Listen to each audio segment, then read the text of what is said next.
We had free and fair elections, and the result was what you now know. En 1980, tout le Zimbabwe vibrait à l'unisson lors de l'accession de Robert Mugabe à la tête du gouvernement. Le pays venait d'obtenir son indépendance. Le nouveau Premier ministre était un combattant de longue date, un héros de la lutte contre le colonialisme et le régime d'apartheid. Prisonnier politique pendant plus de 10 ans, il rejoint dès sa libération la lutte armée contre le gouvernement de Ian Smith. En 1979, il est l'un des signataires des accords de Lancaster House qui mettent un terme à la guerre civile. Durant la première décennie de son règne, le pays se porte bien, notamment le secteur agricole, dans un Zimbabwe qui fait encore figure de grenier à blé de l'Afrique. La mortalité infantile et la malnutrition diminuent, l'espérance de vie s'accroît.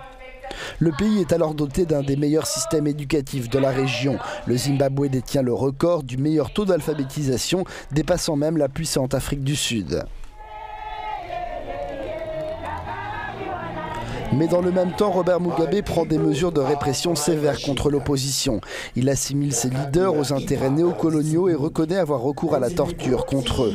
Lors des élections parlementaires de juin 2000, le mouvement pour le changement démocratique n'échoue que de peu, en dépit de fraudes massives organisées par le pouvoir.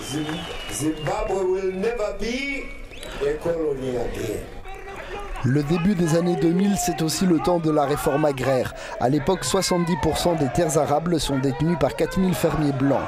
Mugabe impose sa réforme en expropriant les fermiers blancs par la force. La plupart fuient à l'étranger, une dizaine d'entre eux sont assassinés. Pour contracter des emprunts auprès de la Banque mondiale, Robert Mugabe engage son pays dans une cure d'austérité, mais l'arrêt des subventions aux petits propriétaires terriens a ruiné l'économie du pays.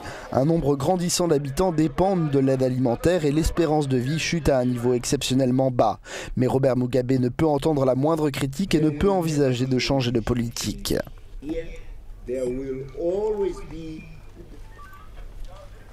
Quand le chef de l'opposition Morgan Tsvangirai défie le vieux lion, il est roué de coups par les forces spéciales aux ordres de Mugabe. Quand Tsvangirai remporte l'élection présidentielle de 2008, Mugabe s'accroche au pouvoir.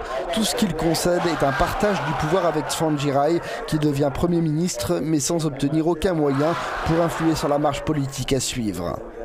Alors que l'Occident voyait en Mugabe un dictateur, beaucoup d'Africains le considéraient comme un héros, l'un des rares hommes du continent capable de résister aux anciennes puissances coloniales.